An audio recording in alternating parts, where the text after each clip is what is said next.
Salmos 56 al 60.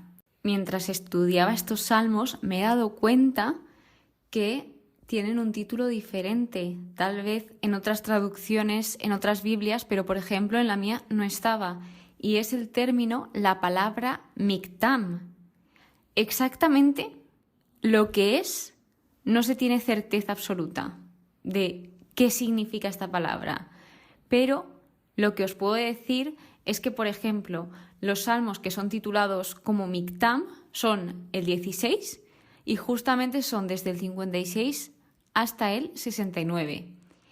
Y básicamente lo que me dicen diferentes fuentes y que he llegado a la conclusión es que es un término hebreo que se refiere a un himno o poema que pudo haber sido grabado sobre una tabla.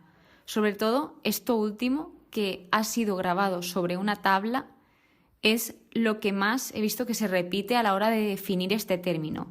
Y luego también se define como un salmo de oro, considerándolo como una joya preciosa. He observado que se puede referir a los salmos que son para enseñar, como por ejemplo en el último sí que en mi Biblia lo indicaba exactamente. Pero pues enseñan a seguir confiando en Dios a pesar de las adversidades, a pesar de las dificultades, a pesar de los momentos más duros. Eso es de lo que tratan estos salmos, o esto es lo que a mí me pone en las definiciones y he podido llegar a la conclusión de lo que es.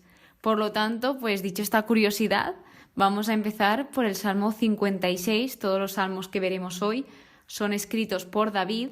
Y el Salmo 56 se titula El fiel no sucumbirá, no perecerá. Este salmo fue escrito cuando los filisteos se apoderaron de él, de David, en Gat. Y esto está en el primer libro de Samuel, capítulo 21, que ya estudiamos. Si queréis buscar el episodio, lo tenéis en el libro de Samuel. Y pues básicamente otra curiosidad de tanto este salmo como el 57 es que los dos empiezan con misericordia, oh Dios, es decir, buscando la misericordia del Señor.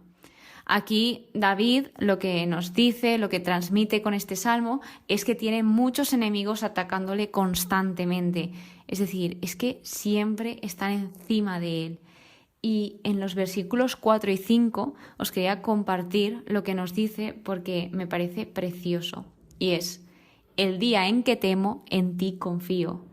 En Dios, cuya palabra alabo, en Dios confío y ya no temo. ¿Qué puede hacerme un mortal? Y estos dos últimos versículos, bueno, este último versículo, que es el 5, se repite hasta 2 veces en este salmo.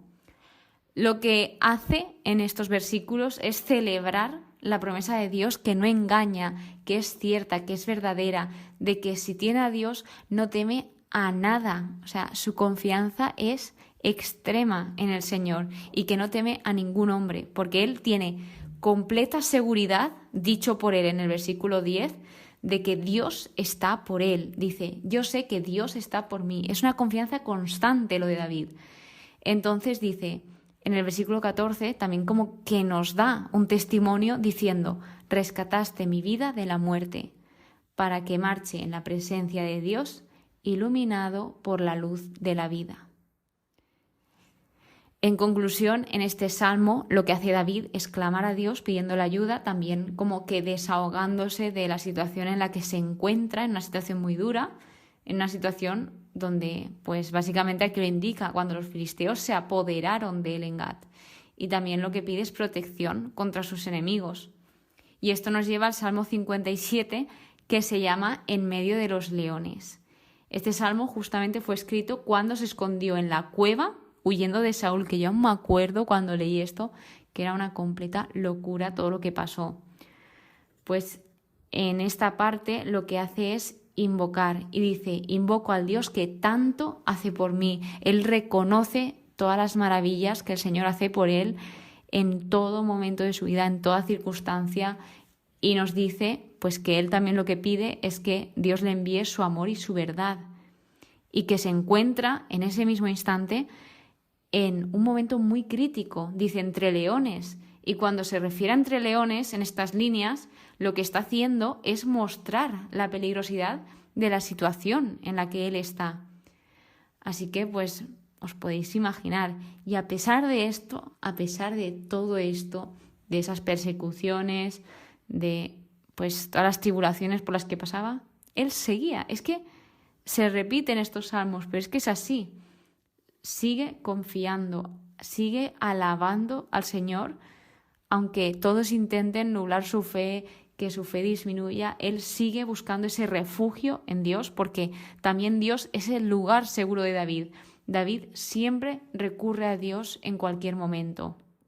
En el Salmo 58, aquí David se titula este salmo el juez de los jueces de la tierra. Y aquí lo que hace es como denunciar a toda la corrupción y la injusticia de aquellos que se encuentran en posiciones de poder, porque estaban juzgando a los hombres injustamente.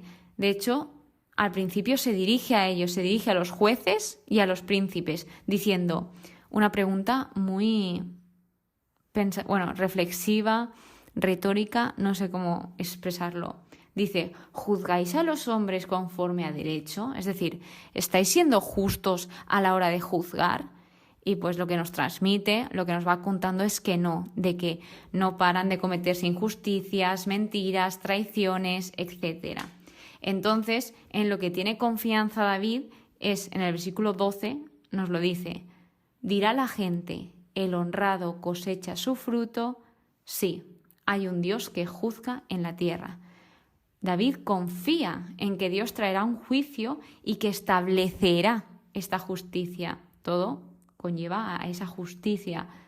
Entonces, básicamente este salmo lo que nos viene a decir es una súplica a Dios para que esté juzgando con justicia a los gobernantes que son injustos y malvados y que también pues estaban tratando mal a las personas.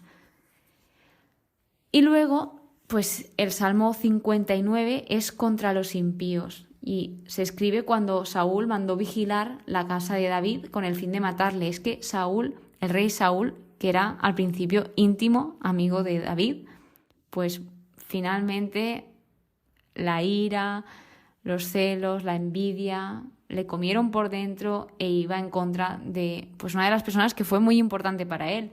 Y David como que nunca entendió esto y le dolía, pero aún así él, pues como hemos visto, tenía su refugio en el Señor. Aquí lo que hace David es pedir que le libre, que le proteja, que le salve, que mire, por favor, el Señor la situación en la que está, etc. También lo que dice es que, pues, que él no ha pecado ni se ha resbalado y que al final están yendo contra él y es algo que no entiende, que lo persiguen injustamente.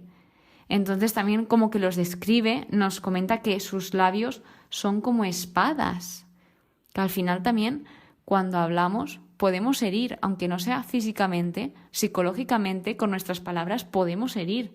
Y aquí pues nos lo comenta, o sea, nos hace ser conscientes de esto, del poder que tienen las palabras. También llama a Dios su ciudadela. Dice, es Dios mi ciudadela. Y esto, cuando se refiere a ciudadela, se refiere como a una fortificación o un lugar seguro y fuerte que está protegiendo a las personas de esos peligros externos. Pues básicamente su refugio. Nos repite que su Dios es fiel 2 veces y confía en que Dios va a actuar y confía en esa fidelidad del Señor porque Él ha sido testigo de esto. Entonces nos dice que Dios domina hasta los confines de la tierra y pues vuelve a expresar cómo son sus adversarios, cómo son sus enemigos y en cambio aquí dice David, yo en cambio cantaré, aclamaré. Es decir, lo que hace David aquí es marcar la diferencia. Todos están actuando de la misma forma, pero él dice, no, yo no voy a actuar así. Yo, en cambio, haré esto.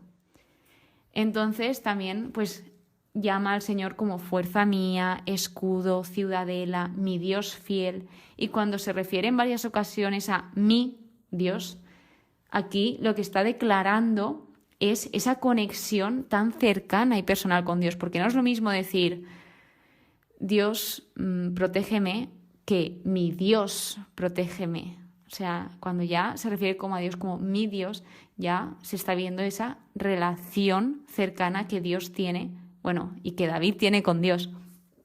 Y por último, en el Salmo 60 es una súplica nacional después de la derrota. Y aquí es donde he descubierto lo de Mictam, porque ponía entre comillas, para enseñar. O sea que este salmo se hizo para enseñar, se escribió para enseñar y se escribió cuando David luchó y derrotó a los ejércitos. Entonces, aquí lo que hace es reconocer que solo en Dios encontrarán fortaleza y salvación, y que también nos hace ver la realidad, porque en el versículo 5 nos dice: sometiste a tu pueblo a duras pruebas. Pero a pesar de esto, a pesar de que los sometió a duras pruebas y de que al final somos probados para ver cómo reacciona nuestro corazón, o también para que nos sirva de mejora o para ayudar a alguien o para la razón o el motivo que sea. Entonces dice: a tus adeptos les diste una señal. ¿Y para qué? Pues en el versículo 7 nos contesta diciendo: para que escapen libres tus favoritos. Y en el versículo 14 dice: con Dios haremos proezas, Él machacará a nuestro adversario. Ellos confían en Dios y confían en ese gran poder que Dios tiene, y que muchos, por no decir todos o la mayoría, eran testigos de esto, ya sea porque vieron cómo todo lo que contaban sus padres se cumplió, o porque lo estaban viendo con sus propios ojos, o habían escuchado testimonio de esto. Entonces, pues hemos visto que al final todos estos salmos tienen que ver con el confiar en el Señor a pesar de los momentos difíciles, a pesar de adversidades, y de mantener nuestro foco en Él para tener esa seguridad. Y el ejemplo más grande, de momento, tal vez luego nos impresiona más personas aquí, es David. David nos está dando ejemplo de cómo afrontar los momentos más duros por los que podamos pasar. Y justamente lo que hemos visto en este episodio se puede observar. Y os invito a que pues leáis estos salmos y reflexionéis.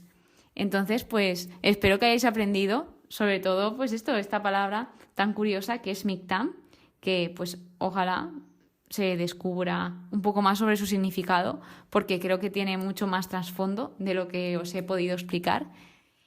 Muchísimas gracias por estar aquí, muchísimas gracias por escucharme, de verdad. Espero que paséis muy buen día y que Dios os bendiga.